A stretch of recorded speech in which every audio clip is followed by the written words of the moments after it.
If you're in the market for a 50mm f1.2 manual focus lens for the Leica M Mount that you can adapt to any other camera system, you need to check this thing out. This is impressive. So today we're talking about a lens from Artralab. This is their Nocturne 50mm f1.2. Now this is a lens company you probably not have heard of. Now we did talk about it briefly in a video I did with Ivan Joshua Lowe a few weeks back when we were comparing the Nikon Zf to the X-T5, and he had this lens from Artralab called the non-Nikkor 35mm f1.4, which sort of has that retro AIS design element to it. And after that video, I got in touch with the company. I said, I'd love to try one of your Leica lenses. And they said, sure, which one? And I said the 50mm f1.2 because I like fast aperture lenses, and this lens design, the way it was showcasing it on their website, I'm like, this looks absolutely awesome. So I said, can I try the brass lens? And they said, unfortunately, no. We only made 19 of them, and the only ones remaining are with our founders. They're their own personal lenses, so we only have silver and black. So I said, let's go for silver. They sent me the brass one to review, which is very sweet of them. So I've been babying this lens because obviously it's somebody else's. Artralab, thank you so much. By the way, I'm not paid or sponsored for this video. These are my thoughts and my thoughts only. We're going to talk about the pros, we're going to talk about the cons, and all the great things to this lens. So anyway, let's get down to it. First and foremost, when you get the packaging for this lens, it's big. You can imagine this is what comes inside the box. The box is massive here. I'll kind of show you a little bit of B-roll what it looks like. But when you get into this, this is the lens. And it comes into it like in the old style, and you have to actually just kind of unlock it here. There's the rear cap to it. So you'll probably have to get your own rear cap because there's no external rear cap that comes with this lens. And it is fully made of brass. I mean, there is nothing on this lens that's plastic except maybe the little red dot there. Everything else from the lens hood to the cap that you have to screw in, yes, you have to screw in on this thing, is brass.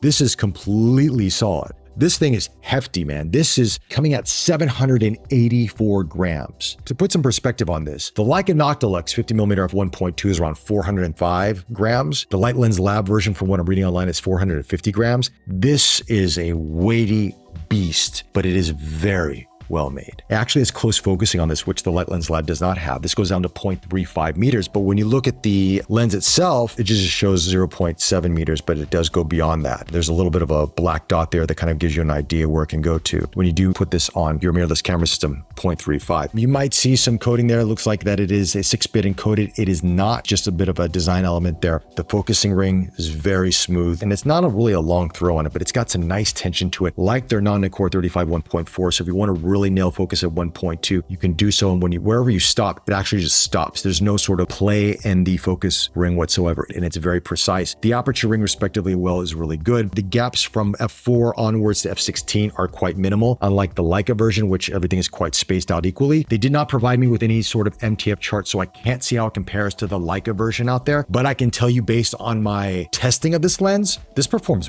really good optically. From a lens company that is relatively new to the market, I was impressed. At 1.2, it is going to be a little bit softer. It's going to have a little bit more of that vintage look, and I guess what I'm seeing from the Light Lens Lab version as well. But at f2, this thing is bitingly sharp, man. It's like a Summicron, Jekyll and Hyde situation going on here. It looks great, well corrected.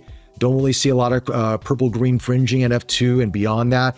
It's a spectacular lens. So if you're someone that likes sharp lenses, you're going to appreciate this. And there's not that much vignetting coming into play. You know, like the older Leica 51.2, there'd be a lot of vignetting at 1.2. This well corrected in that way. Let me mount it to a M camera so you get to see what it looks like. And I absolutely love brass lenses, by the way. This is beautiful, man. Look at that. Look how cool that looks. It will age a little bit. Obviously, this has been pre-owned, so you can see a little bit of aging coming into the brass, which gives it some character to it. See, but looking here, there's really not much rangefinder blockage. You're getting a little bit coming into the corner of it, but it's not that bad. If you take the hood off, which you may not use all the time anyway, I mean, it's right at the edge of the 50mm line there. It's barely noticeable, so it's gonna be fine to use. Yeah, the focusing on this just feels so good. It's so precise. So I can really nail focus at 1.2 a lot easier than some of the lenses that maybe have a faster focus throw on it that don't have as much tension. This feels really good. You wanna see what it looks like on a silver camera, you can mount it to the M3. That's what it looks like on a chrome M3, gold and chrome. The green and chrome actually works, and I'll put the lens hood on it to give you an idea. And this is the push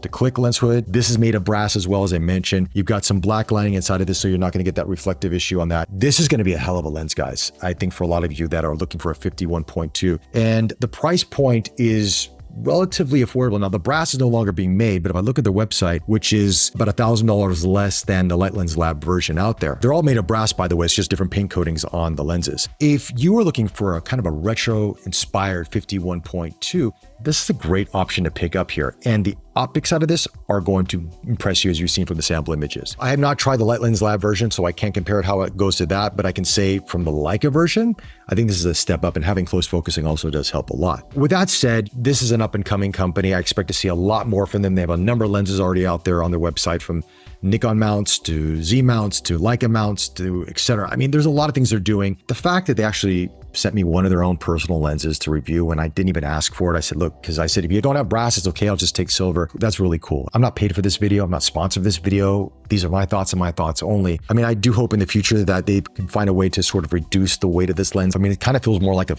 50 noctilux at 0.95 than it does a 1.2. Guys, anyway, those are my thoughts on the Artralab Nocturne 50mm f1.2 for the Leica M Mount. Let me know your thoughts in the comment section below. Any questions you have on this, I'll try to answer them for you. And with that, guys, if you like this video, hit that like button, subscribe to the channel. More content on the way. Thanks again for the support as always, and I will chat to you soon. Bye.